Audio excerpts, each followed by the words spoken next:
Indonesia yang berjudul Cacat logika dalam penalaran logis. Sebelumnya, perkenalkan, nama saya Ade Ramon dengan NIM 422400164. Perkenalkan, nama saya Muhammad Robi Ramadan dengan NIM 422400233. Perkenalkan, nama saya Muhammad Arifudin dengan NIM 422400202. Perkenalkan, nama saya Kalaktara Mariana dengan NIM 4224037. Oke, kita langsung saja ke materinya. Oke, materi yang pertama adalah pendahuluan. Logika merupakan landasan penting dalam berpikir kritis dan membuat argumen yang valid. Dalam kehidupan sehari-hari, manusia seringkali menggunakan penalaran untuk membuat keputusan atau membentuk opini. Namun, cacat logika dapat mengganggu proses ini, menghasilkan argumen yang lemah, atau bahkan menyesatkan.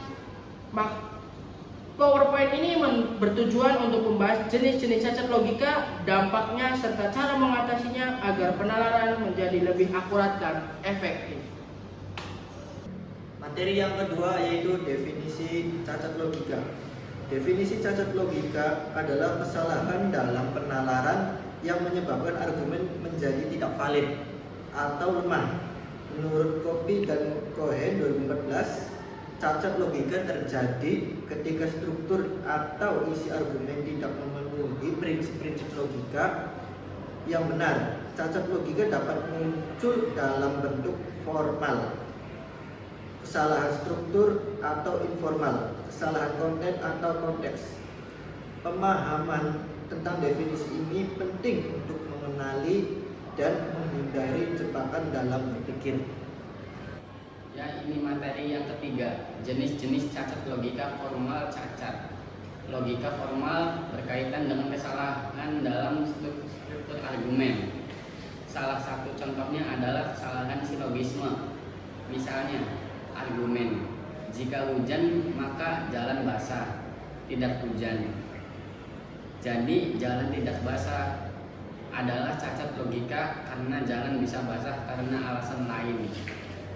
Seperti tumbuhan air, menurut Harley, cacat logika formal seringkali terdeteksi melalui analisis struktur silogisme yang menuntut ketelitian dalam memeriksa hubungan premis dan kesimpulan. Selanjutnya, materi keempat, saya akan membacakan jenis-jenis cacat logika informal.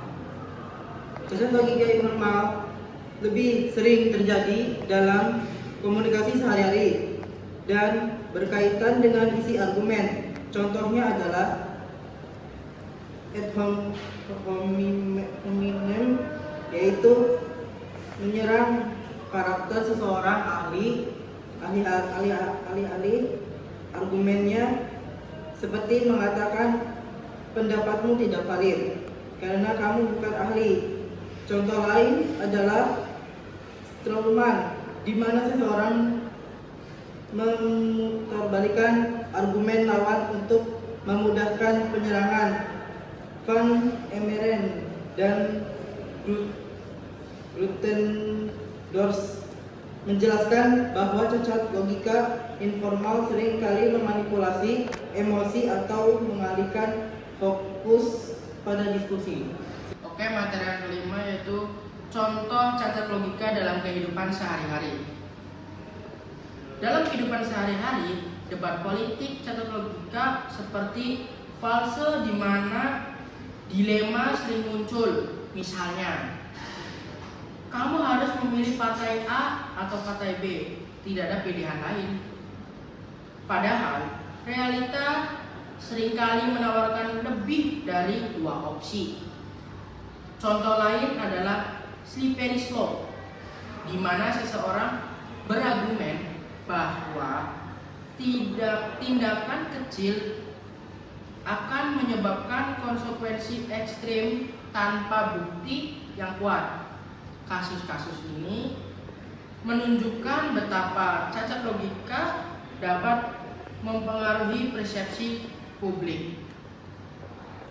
Materi yang keenam, dampak cacat logika dalam kehidupan sehari-hari. Cacat logika dapat menyebabkan kesalahan dalam pengambilan keputusan, baik dalam konteks pribadi maupun profesional. Menurut Kahneman, kesalahan penalaran seringkali diperparah oleh bias kognitif yang memperkuat dampak cacat logika. Misalnya, dalam dunia bisnis, argumen yang cacat dapat menyebabkan keputusan investasi yang salah, merugikan perusahaan secara finansial. Oleh karena itu, mengenali cacat logika adalah langkah penting untuk meningkatkan kualitas keputusan. Materi 7. Cara mengidentifikasi cacat logika. Untuk mengidentifikasi cacat logika, seseorang perlu memeriksa struktur dan isi argumen secara kritis. Menurut Moore dan Parker, langkah-langkahnya meliputi memeriksa relevansi premis, memastikan tidak ada asumsi yang tidak berdasar, dan mengevaluasi apakah kesimpulan benar-benar mengikuti premis. Alat seperti diagram argumen dapat membantu memvisualisasikan hubungan antara premis dan kesimpulan, sehingga cacat logika lebih mudah terdeteksi. Materi yang ke-8 adalah cara mengatasi cacat logika. Mengatasi cacat logika memerlukan latihan dalam berpikir kritis dan kesadaran terhadap jebakan umum. Salah satunya, caranya adalah dengan selalu memverifikasi fakta sebelum membuat kesimpulan. Selain itu, melibatkan perspektif orang lain dapat membantu mengidentifikasi bias atau kesalahan yang tidak terlihat.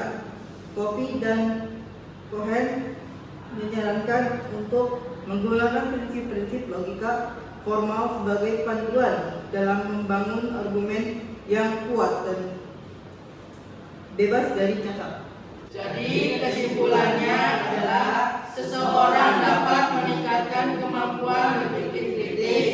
Penting bagi setiap individu untuk terus melatih penalaran logis agar dapat menghadapi tantangan intelektual dengan lebih baik. Oleh karena itu, kesadaran terhadap cacat logika harus menjadi bagian integral dari pendidikan dan praktik sehari-hari. Sekian presentasi dari kami, kurang lebih